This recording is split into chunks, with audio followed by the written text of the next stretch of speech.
Hi everyone, welcome to Type Talks. Today we have Michael with us, who happens to be an INTJ, and we're going to be comparing and contrasting INFJ and INTJ. If you don't already know, the INTJ and the INFJ have a bit in common in terms of their dominant function and then their inferior function.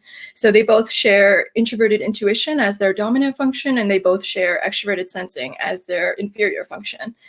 And so, Michael, I'd just like to ask you about the middle parts of these types then. What is your relationship with TE? Oh boy, I've had a very TE day, trying to just get things in order. I think of TE as very linear, very strategic, very goal oriented, and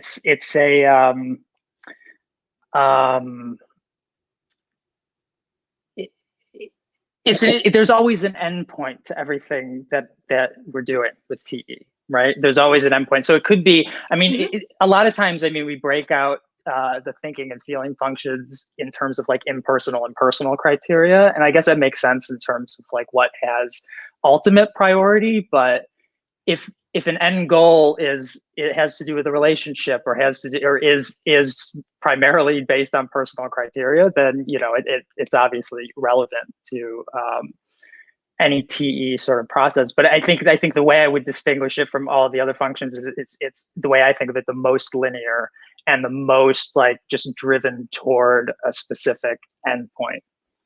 That is so interesting. And you mentioned earlier that to me that it hates redundancy, and it's kind of about efficiency and effectiveness. Yeah, for sure. That's so cool. And I want to ask a bit about power and how TE views power. Do you notice power in people? Ooh, that's an interesting question. Do you mean like power dynamics? Yes. In general? Oh, yes. For sure. Yeah. And that's an interesting contrast with Effie, right? Because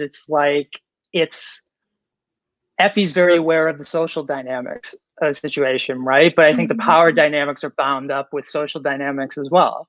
But it's it's more of a structural, I guess, hierarchical thing. I have issues just in general with hierarchy, and it's not an issue of wanting more power in a situation. So I guess we can separate that of like desiring power versus being aware of it. But like I'm hyper aware of like where power is misallocated and where like where power isn't present, and maybe some empowerment would sort of balance the scales in certain situations. But in terms of just overall like being aware of power dynamics, for sure, I think it's something that I'm consciously like looking out for in any sort of social situation. Yeah, that is so fascinating, Michael. Just to compare it to my experience, so I can't speak for all INFJs, but INFJs who are my like subtype of INFJ, how I experience like Effie is like I'm oblivious to hierarchical power dynamics, and I couldn't care less, and I also don't know about it. So it's kind of like it's a blind spot for me. And for me, I'm also oblivious of my personal feelings too. So like I'm unaware of what I personally feel, and it can feel like confusing to me. And I'm just speaking for myself. There are INFJs that could be different, but my subtype would have this experience. So how about you, Michael? Any like contrast to you? Yeah, the absolute opposite. The total opposite. I mean, I'm hyper aware of my how I feel about anything in any situation. Too much. I mean, I'm tertiary FI, so it's like it's very. If I'm not in control of it, it could sort of drive me around. You know what I mean? But I've never. This is one of the fascinating things about FE to me, is because like I've never been in that situation, and I can't even almost imagine it, where I don't know how I feel about something. Like, how does that show up for you? Like it shows up for me in the sense like I'm paying attention to other people and what their emotional narratives are, and I kind of lose touch with my own because I kind of adopt theirs, and then like it's like it allows for fluidity of feeling for me, but it allows me like when I'm alone by myself, it can be confusing to parse out my own experience without relating it externally. Yeah, for sure. And you see, that's, I think that's the contrast, is because you say like you sort of absorb it, and I'm more, as FI, project it. You know what I mean? So like whatever, wherever I am in, I mean, the most extreme example I can think of is like depression. Like I've not recently, but I've been through like some periods of like crashing depression. You know what I mean? And when you, that's like, I think that the example that I think everyone could sort of resonate with is, if you've ever been in a state like that, then the whole environment is colored by that internal emotional experience. But it's like that with everything. I think with FI, at least in my experience, that whatever's, I have to keep a conscious balance emotionally, because wherever that is, it's like and it sounds like it, I mean, it sounds kind of self-absorbed, that like, you know, but that's just how it works. It's just like how consciousness like processes emotions, I think, for what we call FI, is that like it can get very intense, and that intensity can project out into whatever, or onto whatever situation, you know, that you're sort of embedded in.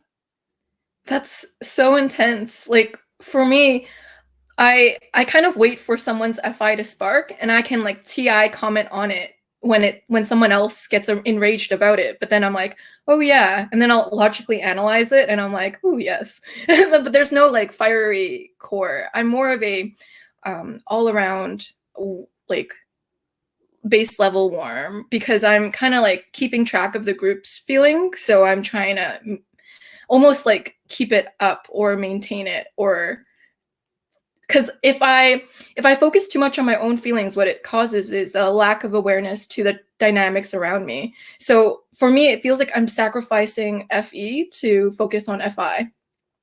So that's why I prefer not to. But it seems really cool how you experience it, Michael.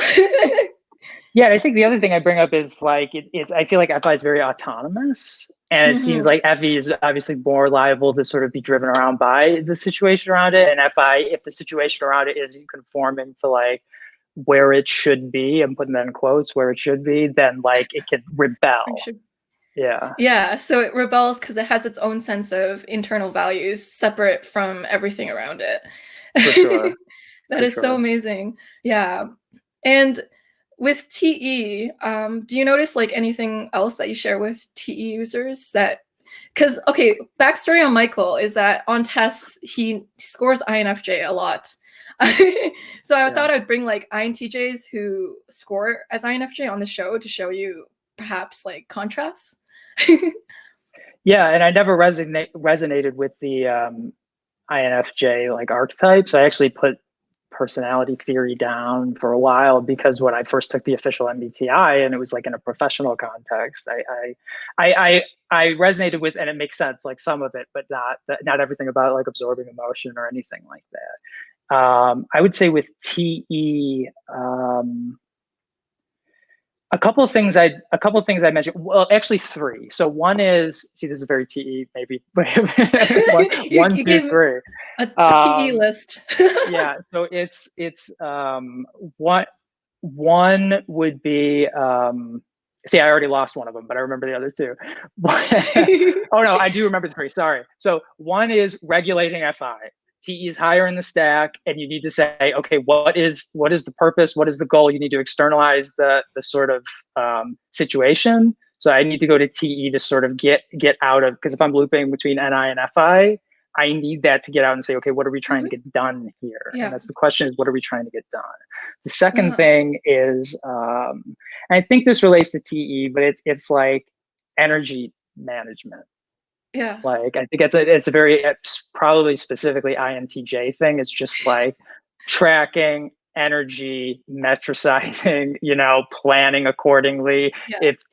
If you say like, let's do like an interview on Friday, then immediately I'm running through, again, very linear, like, okay, between now and Friday, what's on the calendar? Is anything going to interfere? Am I going to have enough sleep? Do I have my like, do I have my, I gotta like open the vault of information, because I feel like TE doesn't have that kind of random access memory that TI does. So I sort of have to stop and like go through, you know, everything to make sure that that I guess vault is open. You know what I mean? Because otherwise I could just freeze up and have nothing to say here.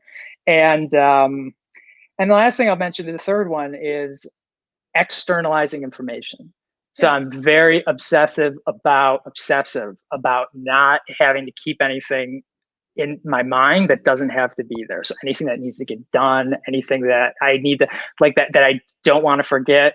I have like my to-do list runs through like 2022 when I need to get my passport renewed. You know what I mean? I know in April of 2022 I need to renew my passport, like stuff like that. So externalizing all of that information to whatever it is, databases or to do like matrices, not even lists, but just like interconnected things, like all of that kind of like just I say, yeah, I'd mention those three for sure. That is so fascinating, Michael. I'm sorry if my voice is a little rasped today. But that is such a good description of TE. And if you guys don't know, Michael's having a very TE day, so that's why his TE seems on overdrive. It's really an auxiliary, but it's just a day where it's really active. Now, with the official Myers-Briggs, so we got him as INFJ. So my personal philosophy is that 3 out of 4 letters ain't that bad. But when you think about the cognitive functions, it completely skews it and you don't relate to the profile at all. But I would say like the test was close. If it were better with the F and T category, then it would have gotten you right. But it's like, it was so close, but because it got you a little bit wrong, it got you a lot wrong. So it's kind of like, yeah, so I would say like the official test isn't like bad, but it's like if it gets you wrong and you don't resonate with it, it's probably not your type. Yeah, I think the interesting like mistyping for an INTJ is the INTJ INTP mistyping, because that's a pretty common one. I think in just like passive profiling, especially is INTJ INTP, and you always see like literature online, but we share no functions in common. You know what I mean? It's like they're zero. So it's like, it's an interesting kind of, yeah, you're right. INFJ and INTJ, it's just the one half of the stack, but INTJ and INTP, it's the whole, the whole gamut. Yeah, it's true. Like cognitive functions is key. If you truly care about typology, like you have to hammer home the cognitive functions. Like all tests will capture you may be wrong. So it's like there's a fallibility with tests, but with cognitive functions, there is like a purity of the theory. So if you truly care about like the Myers-Briggs or whatever you call it, then it's like to always dig deeper into the core functions. So I want to ask you a little more about your experience with FI, Michael, and how like that well of feeling feels for you. Yeah, so FI is so we were at an event recently where we were talking, the personality hacker event. Yeah. Right? Where we were talking about which was really, there were two things that were really illuminating about that. One was like they do these embodiment exercises where you can embody the functions, and it's pretty astonishing how much you don't resonate with functions that aren't in your stack, and how wigged out you are by like your inferior functions do seem to be pretty consistent. But the other one was there were a lot of conversations that we had as a group about specific functions, about all 8 of them. Yes. And I remember when we were in our group talking about FI, everyone in FE in the room got really uncomfortable at about the same time talking about FI, because like there's this, I think the thing about FI is like, it's like a deep well and everything is in there at all times. So all of the emotion is in there. I think that's why FI users will get like a little, again, in quotes, darker, or more comfortable going darker with emotion a lot of the time than FE users. But the way I think about it is like, yeah, everything is there. And I think for tertiary FI, it's like that, again, if you don't like have some sort of, I don't want to say mastery, but some sort of control over what's there, it could well up spontaneously based on how things are just striking you in the moment. If you don't have like any mediating influence on FI, then it can take total control of you, and you get. And for INTJs, I mean, I think outwardly we can, speaking for me personally, I can always keep outward composure. I don't care what's going on. I'm not gonna break, right? Mhm. But that has Mhm. nothing to do with what's actually going on. You know what I mean? Mhm. You could put up a, the face of, Mhm. depending on, again, what's the goal here. And it's also, I mean, there you go with power dynamics again too, because it's like I'm not going to relinquish like my control over myself in this situation. But then once you like extract yourself from the situation and you're alone, Mhm. like that's all in there and that's Mhm. all roiled up. You know what I mean? That's so true. Yeah, you're so good at explaining things, Michael. It's very like TE clear and like I don't know, factual or like well laid out, very linearly put, and it makes it Mm. easy to digest. So I just wanted to tell you you're amazing at putting your thoughts into words. And yeah, so when we did the FEFI exercises at Personality Hacker, so if to give you guys backstory, me and Michael were classmates in profiler training at Personality Hacker. And we basically do embodiment exercises for each of the functions. And when we did FI, I realized something. And it's the thing is with FE is when emotions aren't explicit, I assume nothing is going on there. So if you're not outwardly showing emotion or putting it into your dynamics, I just like my extroverted function, its proclivity is to assume that nothing is there. And I realized how wrong I was when we were doing the FI exercise. I didn't know it was a bias I had, but I realized that it was. What's the bias again? The bias that That if it's not an explicit emotion, it doesn't exist. if it's not explicitly presented like It's kind of outwardly. it's kind of like FE for some people. For me, it's like explicit emotion or there's no deep well of emotion in you. Because if you're not showing it, then nothing's going on in your brain, right? But I'm sorry, like I'm just trying to voice it because I know this is how it purely No, shows that up in makes my sense. mind. Yeah, Like yeah, yeah. I don't mean to be like this, but I know it's something I had before. And with TE, it's kind of like explicit logic, right? And it's like that's what feels most real. But like for FE, what feels the most real to my emotions is explicit emotions. And I realized during the exercise there how deep FI goes. So, I agree. anyways, Yeah. yeah. So I realized that extroverted functions sometimes play down how deep the introverted counterpart of it is. And I think this plays like for any doesn't always see the NI that's processing and how deep it goes. And it goes for like FE doesn't see how deep FI is sometimes. TE doesn't see the depth of TI because TI doesn't always say it out loud. With introverted functions, they just communicate a small percentage of their deep iceberg. But like, and with SE doesn't see how deep SI goes. And it's just like there's that hidden iceberg with introverted functions that was what I was trying to illustrate. Yeah, and that goes back to something that I call out Antonia from Personality Hacker here too, because she's you want to talk about she's very good at that kind of clarity and breaking things down into metaphor, the car model and everything. I think anybody coming into this gets very clarifying of like how we sort of interpret these things. So she's very good at that. One thing I remember her saying is that the any function at some level feels like it feels like that function in the opposite attitude is doing it wrong. So Yes. TE feels like TI is doing it wrong. TI Mhm. feels like TE is doing Mhm. it wrong, and it goes Mhm. for all of the rest of them too. So that's sort of that's I'd say in line with what you're saying. I mean, doing it wrong is pretty harsh, but it's just they are different ways of going about, in many cases the same thing, right? Yeah. And I guess we can go a bit into that. Like, how does TECTI is doing it wrong? Can you like maybe explain how you see TI users? Yeah, again, doing it wrong sounds harsh, so I don't want to like get locked into that. Although it does, I mean, it's like argue.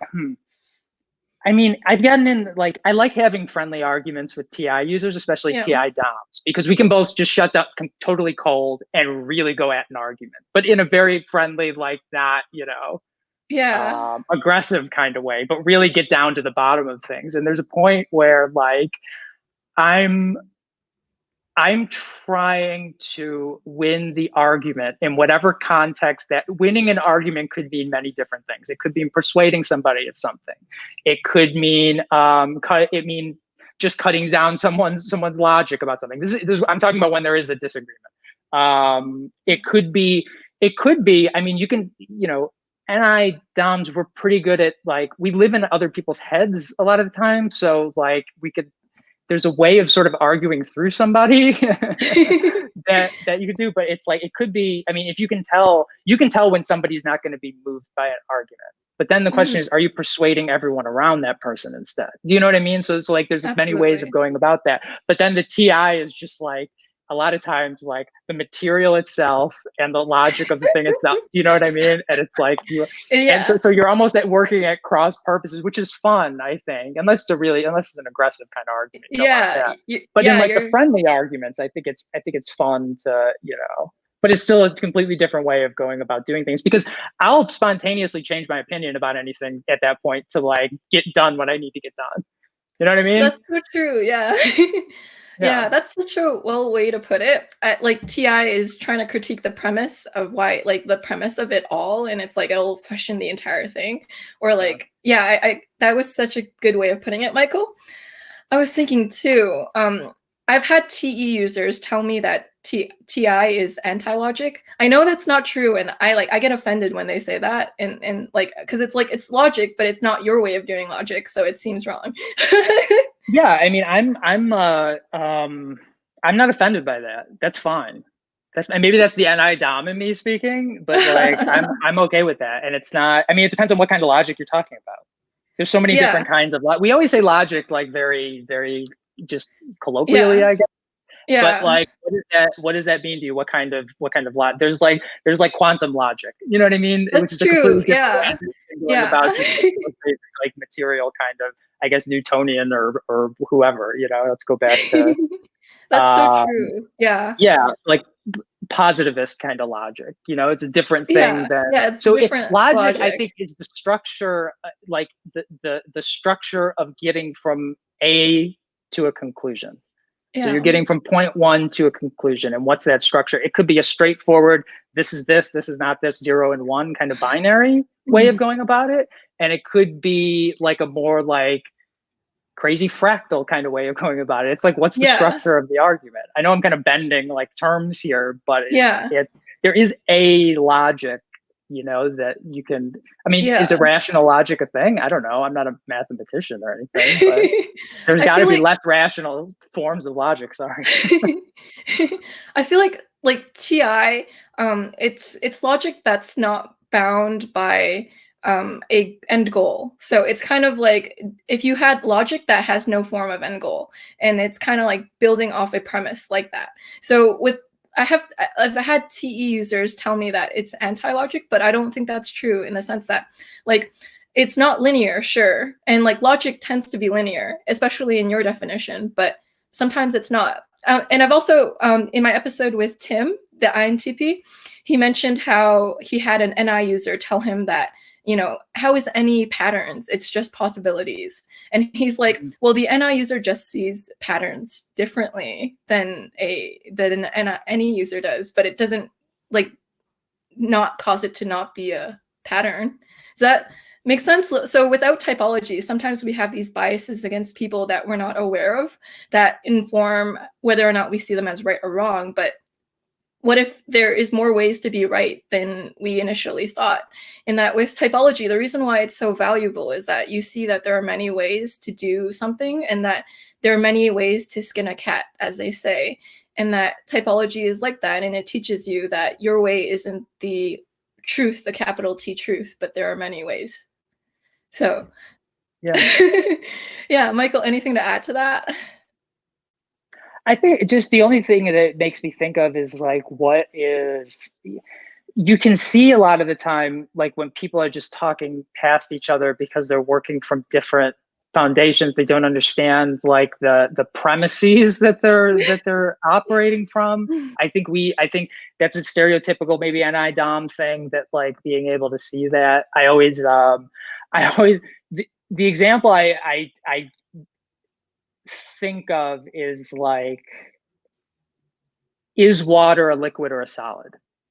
That's my example. And the answer is it's both. It depends on how you're defining water. If you're defining it as like a fluid substance that conforms to its container, that's a liquid. If you're defining solidity as a substance, like anything set against like the idea of like pure space, then it's but it's like sometimes you'll be someone will be arguing and it's like water's liquid, water's solid, and you never get to the fundamental point of it's just like a matter of definition. Yes. So people are always Yes. talking past one another. That's such an NI way to see it, because you're looking, there are different perspectives, right? There's the water, liquid, gas of the water, but when it comes down to it, the common denominator is that it is water. It doesn't matter what state it's in. So like NI kind of sees the perspectives as different states of the same idea. So Michael, you bring us back to like, it's all water. So it kind of like NI is kind of like seeing the perspectives and seeing what is like the temporal part of it and what actually is the central idea behind it. So yeah, I thought what you said was kind of NI. And it's also like those gestalt images, right? Where it's like those optical illusions where you look at it one way, it looks like a candlestick. You look at it another way, it looks like two faces. And like people are switching back and forth between these, and you want to like get on common ground. Or like you remember the Yanny Laurel thing? Do you remember that? Yeah. It was the audio clip, and like it's like, does it say Yanny or does it say Laurel? And everyone was arguing about whether it says one or the other. But the fact is that like on the high frequencies, it was saying Yanny, and on the lower frequencies, it was saying what. So it was like, it just depends on which frequencies your ear was privileging. So everyone's arguing about this thing, and it's like the answer is both. It says both. You can isolate these two things, and like So I think that's good. I know we want to talk about TEFI. That's getting more into that's NI so kind cool. of Yeah, stuff. that's NI. That's awesome. It's like it's like noticing the common denominator of different perspectives. It's like, well, I know what you mean. Good job, Michael. See, you're very witty or like smart or insightful with saying things clearly and like in a very crystal clear, or like, I don't know. Because I struggle with that immensely. So Michael, let's talk a little more about TE. Where does TE show up in your life? I mean, everywhere, like visible in my life. And, you know what I mean? Like everything is what do they say? What's the stereotype on judges? It's like it's inner world organization, or no, outer world organization, so you can have inner world freedom. So my outer world is, I mean, like I was mentioning before, just like obsessively, not obsessively, because once you get this is a very TE thing to say, I guess, but once you get a good system in place, then you don't have to like attend to the system.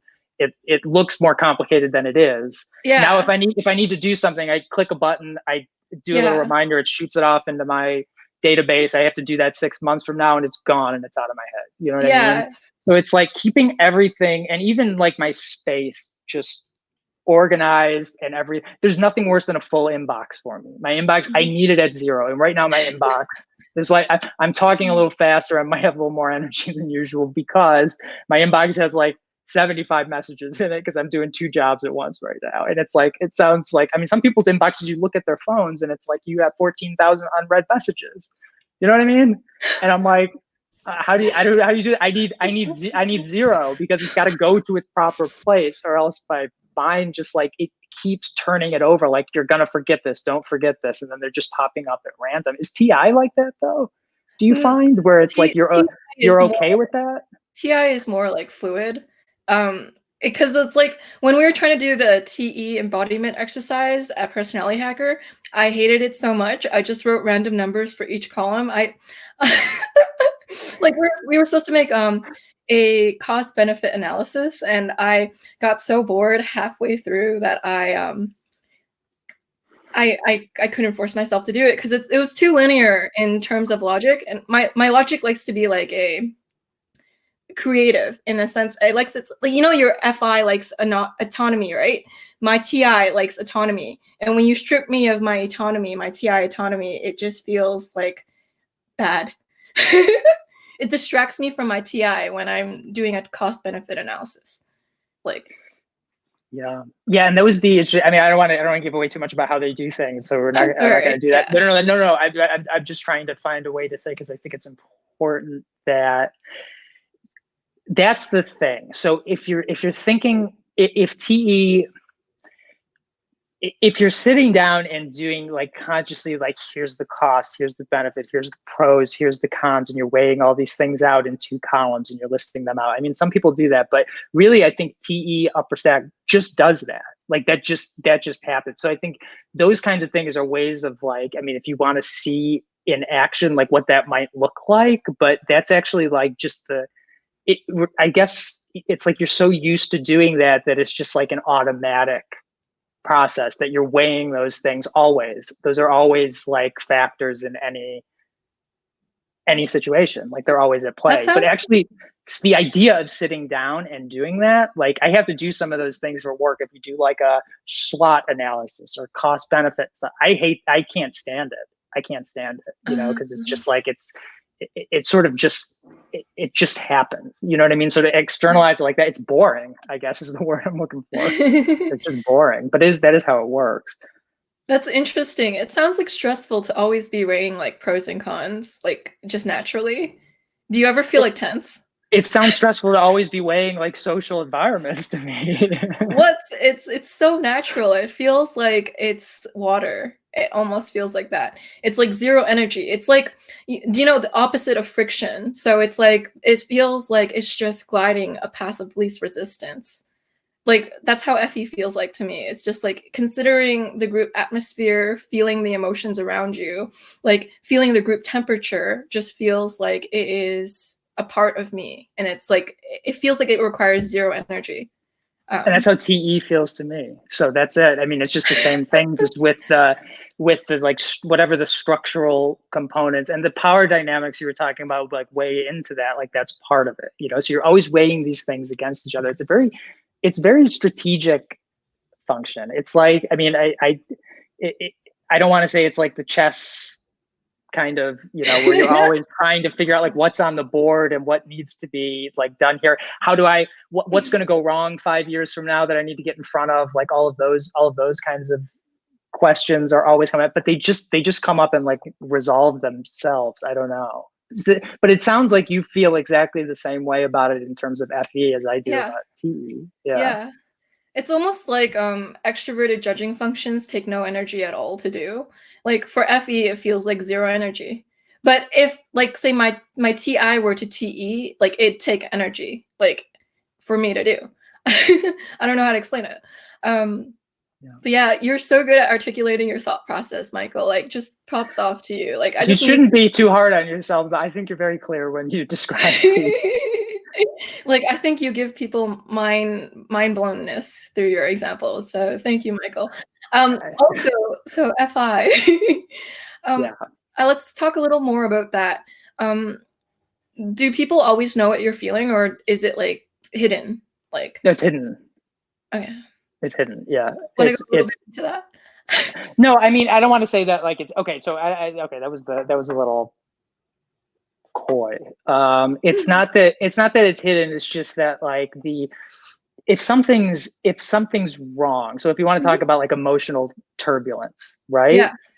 What needs to be done to resolve this? So it goes to a TE question. If you don't go there and actually go through with the resolution, which could be very painful, because it's not, you know, I want to be an NIFI. It's good. I like to write fiction. I like to just sit here alone and just go to like wherever like the mind wants to go. And it's just like, I mean, it's TE in terms of getting something done, but it's like, it's a very internalized process. But if in any situation out in the world, it's like, if there's emotional turbulence that you have to, I have to go to that TE place of like what's actually going on here. And it could be like the answer could be I just need to hear someone out. I don't need to give advice here. This person's not looking at, because TE is going to say like here's how to fix the problem. But in a lot of cases, like even with me, if I'm like just venting about something, I don't want someone coming in and saying you need to do this, this, and this. It's like just hear someone out. You know what I mean? If you're in where it gets me, I think one area that I would point out is like political arguments. So with political arguments, I have pretty strongly held politics, but at the same time, I'll listen to everybody. I'll hear, I try to actually like consciously like keep up with all, like way far to the fringes to the middle. everything, just to keep track of what's going on.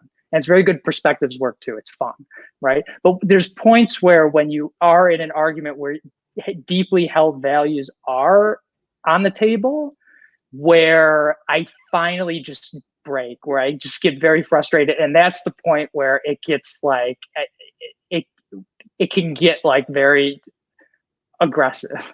You know what I mean? Like, not, you know, I don't have to get in fist fights with anybody, but like, it's the points where that doesn't happen too often, but there are points where I really need to draw myself back to, you know, from the brink when it comes to, but that's an FI thing about values. It's like, what are your deeply held values? And if something's coming, if there's real resistance to that, and there's nothing that you can do, especially if it affects you on a practical level, like if it's not just an abstract conversation, at that point, you can still go to TE, but you go to TE, I think, at least for me, in a way that's unhealthy and that says, how do I destroy this person?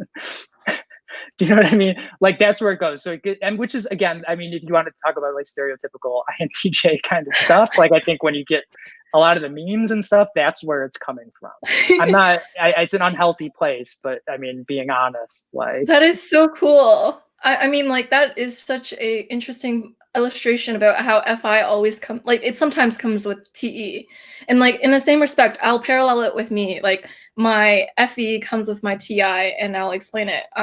So when I'm in when I'm feeling sad, what I've been told is that I'll talk around my emotions, because I don't try to find like the FI baseline value, but what I try to do is I talk around my feeling to logic it out. So I'm like, well, like, I'll try to like figure out some sort of like way of distancing myself from the actual emotion. So it's like almost like when I feel something in the FE, it'll start to like, I'll try to find the TI premise or the TI like the algorithm or the TI model behind it, but it's like disconnected from the actual emotion I'm experiencing. And then I don't realize that until I tell my experience to an FI user, and they're like, Joyce, you are talking around your emotion. And I'm like, I am? Because it's so like, it comes so naturally to me. I didn't even know I was doing that. But when I talk to FI users, they're like, yeah, you're not actually like bullseyeing the motion. Bullseyeing, like, you're not. You're like, do. That's just really interesting, because I think what I'm describing is looping between my primary and tertiary, and then going to the auxiliary, right? What you're describing is having, because I'm describing having an issue with the tertiary, you're describing having an issue with the auxiliary, but I think that's because you're a high TI INFJ. Yeah. Right? Mm-hmm. How would you distinguish that between INFJs who would slot into more of like an NIFE sort of type? I guess we'll invite an NIFE user on the show, and y'all can figure that out one day. Because I don't want to talk for them, so I'll let them talk for their own stats. Got it. Yeah. Yeah, but thank you so much, Michael, for coming on today. And you know, you're just so eloquent with articulating your thought process. Like, it's very intelligent, and it's just very like you say it in a way that makes it digestible to TE users. And I thank you on behalf of all TE users that like they're probably glad that you came on and you made it like more TE clear. Like, you provided the TE bullet points for them to get, and like I'm so thankful for that. And you know, you're just a very cool and good friend. And guys, Michael is a really great guy. And if you guys like this video, feel free to like and subscribe. And there's another INTJ versus INFJ video coming up. And Michael's in it, so stay tuned for that. But you know, as the corona is going on, and I know it's causing a lot of mayhem, I hope you guys all stay safe, that you guys, you know, are able to feel centered in this hard time, and that, you know, I'm wishing you the best, and that the world treats you well this week and just for your entire life. Bye, guys. Thanks, guys.